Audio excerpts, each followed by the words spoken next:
কল্যাণ চক্রের শুভ সূচনা হলো ফুটবল কোচিং সেন্টার। ফুটবল বাঙালির আবেগ প্রাণের খেলা ফুটবল। সকল খেলা সেরা ফুটবল খেলা। গয়েশপুর পৌর এলাকার খুদে ফুটবল খেলোয়াড়দের প্রশিক্ষণের বিশেষ উদ্যোগ গ্রহণ করেছে কাটাগঞ্জ কল্যাণ চক্র।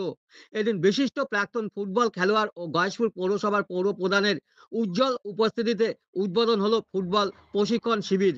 সেই উপলক্ষে উপস্থিত খুদে খেলোয়াড়দের জার্সি দেয়া হয় সংগঠনের পক্ষ থেকে।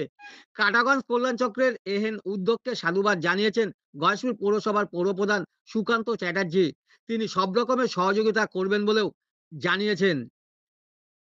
না, না, অবশ্যম্ভাবী যে এটা খুবই ভালো উদ্যোগ এবং কল্যাণ চক্র ক্লাব প্রতিনিয়তই নানান রকম কর্মকাণ্ডের মাধ্যমে সমাজের ভালো কাজ করে।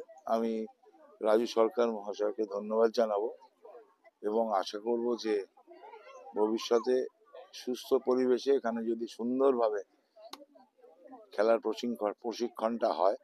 আমি দেখলাম আমাদের গয়েশপুরের অনেক নামি দামি ফুটবলাররাও আজকে উপস্থিত ছিলেন। তারা যদি উপস্থিত থেকে এদেরকে পাশাপাশি রেখে যদি প্রশিক্ষণ দেয়, অবশ্যই খেলার মানের একটা উন্নত পরিবেশ পরিস্থিতি দাঁড়াবে। তো আমি সবসময় এটার মঙ্গল নিশ্চিতভাবে এরা যদি আমার কাছে এসে সেরকম ধরনের কিছু আবেদন করে, আমরা সবসময় এগিয়ে থাকবো। গয়েশপুর পৌরসভার পক্ষ থেকে হোক বা অন্য কোনো মাধ্যম থেকে হোক, আমরা এদের পাশে সবসময় সহযোগিতা করব। এই অনুষ্ঠানে প্রাক্তন ফুটবল খেলোয়াড় ও পৌরপ্রধান ছাড়াও উপস্থিত ছিলেন বিশিষ্ট সমাজসেবক মানিক মণ্ডল, জনপ্রতিনিধি অভিজিৎ বিশ্বাস সহ একাধিক বিশিষ্ট জনেরা। অনুষ্ঠান পরিচালনা করেন সংগঠনের সম্পাদক রাজু সরকার। ফুটবল একাডেমি সম্পূর্ণ বিনামূল্যে বাচ্চাদের প্রশিক্ষণ শিবির খুলছে। থাকে না বলতে আপনি বলবেন, এখন মোবাইলের উপর বাচ্চারা আসক্ত হয়ে পড়ছে দিন দিন। তারপরে গার্জিয়ানদের যদি সহযোগিতা থাকে, অবশ্যই বাচ্চারা মাঠে আসবে।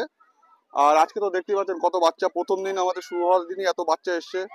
এদের আমরা প্রত্যেক 4 দিন সপ্তাহে অভিজ্ঞ শিক্ষক দ্বারা, মানে অভিজ্ঞ কোচ দ্বারা এদের তৈরি করব আমরা, এবং প্রত্যেক দিন এদের যারা খেলতে আসবে তাদের আমাদের টিফিনেরও ব্যবস্থা করবো আমরা। নম্বর ওয়ার্ডটা একটু অর্থনৈতিক দিক দিয়ে পিছিয়ে আছে এবং আমি চাইছি এখানে পরিবেশটা সম্পূর্ণ চেঞ্জ হোক। মানুষ ফুটবল খেলা দেখে আমাদের, আপনি আসলে দেখতে পাবেন, দেখেছেন আজকে কত লোক এসে দেখছে খেলতে। আমার মনে হয় বাচ্চারা উৎসাহ পাবে এবং খেলবে। গয়েশপুর আছে, যে কোনো ওয়ার্ড, 18টা ওয়ার্ড। হ্যাঁ, গয়েশপুর যে বাইরে যে খেলতে চাইবে তার কোনো অসুবিধা নেই, যে যেখান থেকে আসবে। কি লাগবে? শুধু কিছু লাগে না, শুধু ফর্ম ফিল আপ করছে, পুরো সম্পূর্ণ বিনামূল্যে। এবং দুস্থদের আমরা সব যারা একদম এই অবস্থা, তাদের আমাদের সংগঠনে বুট ফুট যা দরকার হবে আমরা সব হেল্প করবো। হ্যাঁ, হেল্প করা হবে। হ্যাঁ, আমার নাম রাজু সরকার, আমি কল্যাণ চক্র ক্লাবের সম্পাদক।